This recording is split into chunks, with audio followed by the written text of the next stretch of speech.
Okay, guys, welcome back. I'm going to try to give you guys a visual, the best visual as I can. Okay, so as you can see in the animation made up, the bottom yellow part would be the actual fence between Mexico and the US, right? So understand that this is terrain that's hasn't been not developed. Uh, it's prone to flooding, flash floods. So to put up an actual a fence type to actual wall wouldn't be feasible because of the fact that it'll get washed away in the first rain, you know. So what they actually did, they actually just put in post with some straight steel just to keep vehicles out, not people, because it was not populated by people. They were just driven there by either by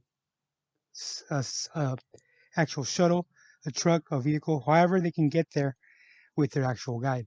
In these rural places, a guide was a must because, if not all, the majority of the immigrants crossing did not know their way around that actual area. Not unless they were professional, and trust me, for example, in Imperial Beach, there are individuals who can cross that border at any day. And they know what time to cross, they know where to cross, and where to go. There are, well, I don't know about now, but there were actual labor workers who actually came by and worked for about 2, almost 3 weeks, then with the money in hand, go back to their ranch at home. And they come right back up. They cross on their own, don't bother nobody, don't actually get anybody's attention. It's all actually how do you call it? Uh it's in a matter that nobody even knows that they came and left, you know? And that wasn't a big problem. I mean, they came for what they came from. There used to be actually buses in actual that would actually come down from North County, from the actual fields, and shuttle immigrants on a daily basis, pay them on a daily basis, and that's the way they actually uh, had control of the actual migrant workers program. So they would actually get picked up at the border and get dropped to the border by the actual ranch, by the actual owners of the fields. And that was on a daily actual uh, work. They would pay them by the basket. I don't know how they exactly would work, but they had some rights. They had some sort of actual protocol to their actual employment. So it was done uh, by the books. So in these rural communities, there are no such thing as a daily commuter. You know what I mean? Which is called a daily commuter.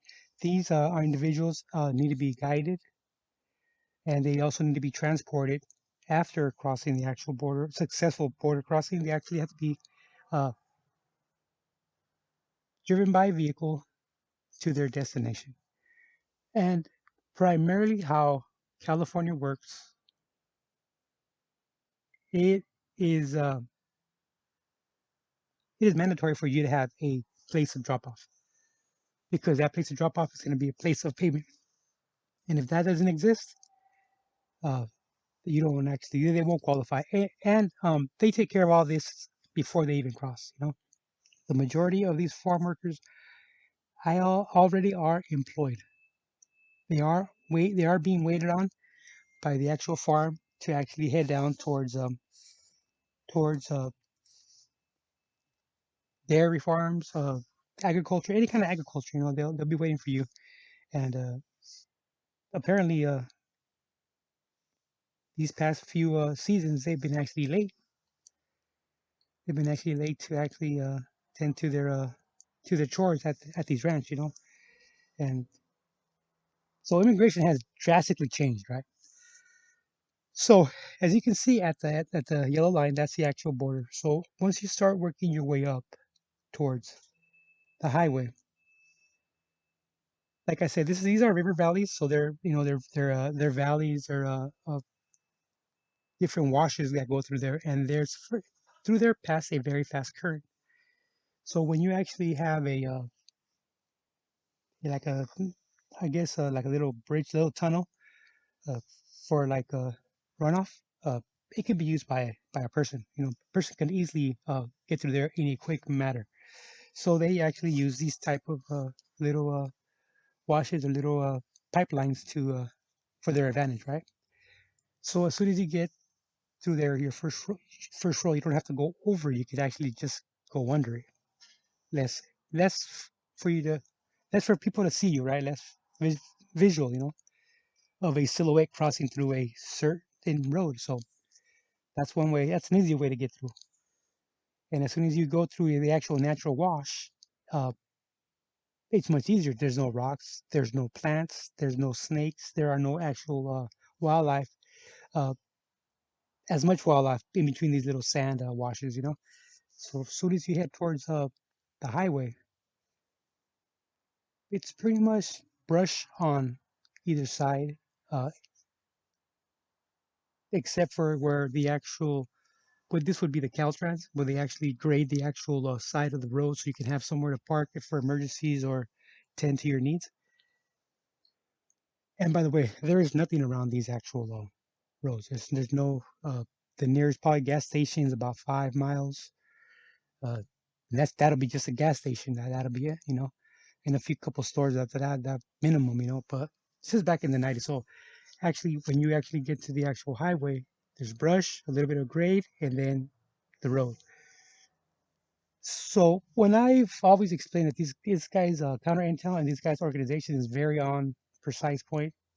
This is one good example. Okay, how this driver got to where he needed to go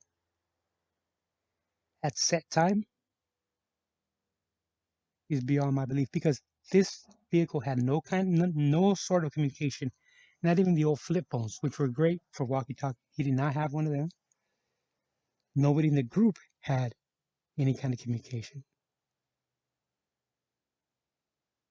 So the timing of this actual group was perfect. So as they get to the actual opening of that actual pipeline, they make their way towards the freeway. A vehicle all of a sudden appears, stops exactly, not exactly, but almost close enough to where they're going to pop out. The guy just needs to make a couple of adjustments. He might have gone too forward, he might have been a little bit too back. But either way, he's close enough where he can be waved down. Correct? The guide the guide pops up on the road, communicates with the actual vehicle. Now, who do you think is waiting for them at the end of that wash? Hidden. You guessed it, Agent C. Agent C is actually hiding out at the actual opening of that pipeline. His vehicle is hidden away somewhere in the bush. With technology, he knows that there's a group actually working their way up through that actual trail.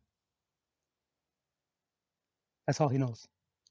He doesn't know if it's animal. He doesn't know if it's human. He doesn't know if they're armed. He doesn't know if it's dope. He does not know anything. He's waiting for them at the end. Let's these are about 7 or 8 people that are actually coming through. Small group. It's a small group, but it is very, very, very well paid if you get to your destination correct. So now, as the group is in the dark, uh, they are tired. They are tired because it's as short as it looks. It's still your adrenaline's running, and you're using a lot of energy. Okay, so they are going to be a little bit uh, tired. Not hungry because they haven't been. Well, I don't know if they've gotten. I don't know how long they've been on the south side, so we can't really tell. But for their actual trip across, it wouldn't be that long. Maybe about an hour and a half, maybe, and that's short. The typical walking guy things for these guys at the very least would be 3 hours of walking. and hiding and walking and hiding and walking and hiding. That's how it is. That's why they take so long to actually get to the destination. It's not a straight walk like a fast walk you can actually do now or a jog now. So they're making their way up towards the to the road, and the guides already made contact with the actual vehicle. The vehicle backs up or goes forward. I don't remember, but now he's actually flush with the actual where they're going to be popping out, and they start trickling one by one. And Agent C lets them all get out of that pipeline. The last person, which is a female, coming out of that pipeline, sees him, but he presents himself to her and goes to one finger to his mouth for her to be quiet. And now Agent C is the last person in that group to come up out of that bush.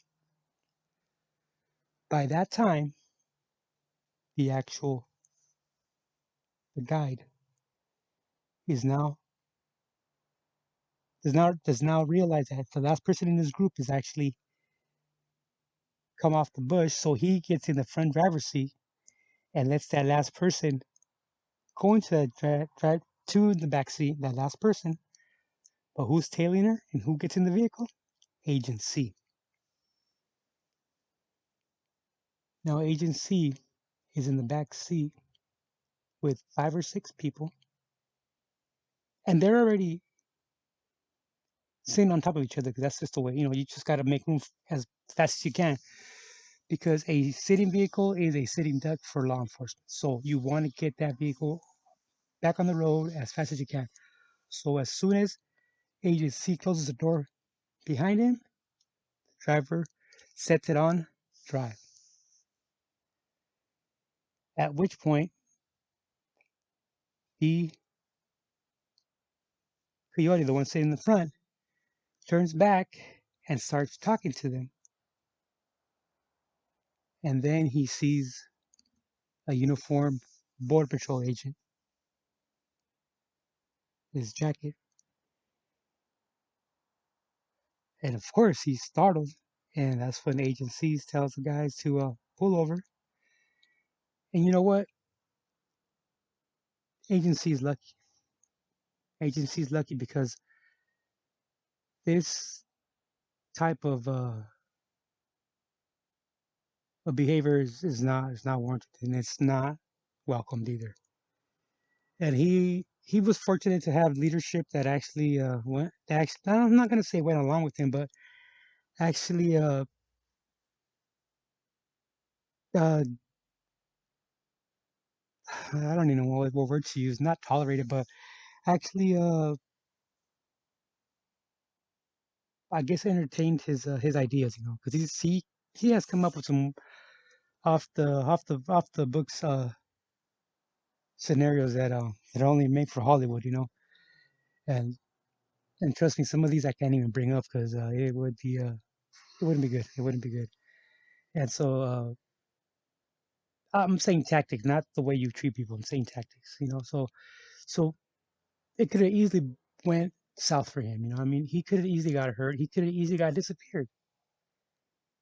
And you don't know the owner of that vehicle. You don't know his mentality. You don't know if he's armed. You don't know anything about this driver. You have not even patted down one person, but yet you're in a vehicle with 8 people, or let's, yeah, 8 people in the vehicle that you have not patted down. You have no idea what they have on their person. I mean, we're in the vehicle because don't forget, not only do you have to protect yourself against law enforcement, these guys, these actual runners, they got to protect themselves against each other. A group of 6 is a big cash cow that can be actually taken from an individual, and it does happen. It does happen. Rival groups will actually take your actual merchandise, and people are merchandise. So as soon as he sees Agent C's jacket, Border Patrol jacket, he's frozen, and Agent C tells him to pull over, which they did. And another thing, he's fortunate that they didn't have actually child safety locks on them blocks because it could have happened fast. An agency was able to actually get out of the vehicle along with the driver, handcuffed him, and then called for backup. Nobody knew he was actually working this type of nobody. They knew he was working some traffic because sometimes this traffic takes hours, sometimes this traffic takes half a day, and sometimes these actual coyotes don't get their actual vehicles sent to them in a timely manner. So now they have to wait for some sort of transportation to show up. And that's why some of these tactics work because of the fact that the time that agency showed up with the U-Haul, well, I didn't say U-Haul, right? With an actual cargo vehicle rental type, he he made it possible because the actual guy did not know what sort of vehicle they were going to send him. It was going to be a long van, it was going to be an SUV, it was going to be a flatbed truck. You just never know, you know. And in the dark, you can get away with with a lot of things, you know. And so that's why the tactics that actually agency actually uh performed with, what he had to work with, they were actually successful because the guides are not told specifically what sort of vehicle was going to show up. At that time, backup shows up. They're thinking that he got to the actual highway with his group, and that's how he busted everybody. He never told anybody they actually got into the vehicle to where he ended up pulling the guys over in their own vehicle, inside the vehicle. You know what I mean? And there had to be statements by the actual driver because the driver was a U.S. citizen. If he would have been a Mexican national, they would have just canceled his visa or whatever document he had. They would have just canceled that, took away his vehicle, and deported him just like the rest of the group to avoid that whole paperwork, the whole trial, the whole investigation. They would have just gone away that easy as they got there. But now you got a U.S. citizen involved in custody on charges. So that's when they found out what exactly had happened. And the only thing that saved the agency is that he had not completed his report when they were actually interviewing this actual individual. So now they don't have a lie on agency. They don't have any kind of how do you say it? Any kind of made up story from him, and that is a big factor right there. That is a big factor because words come and go, words get blown in the wind. But once it's on paper, there's no way going back, right?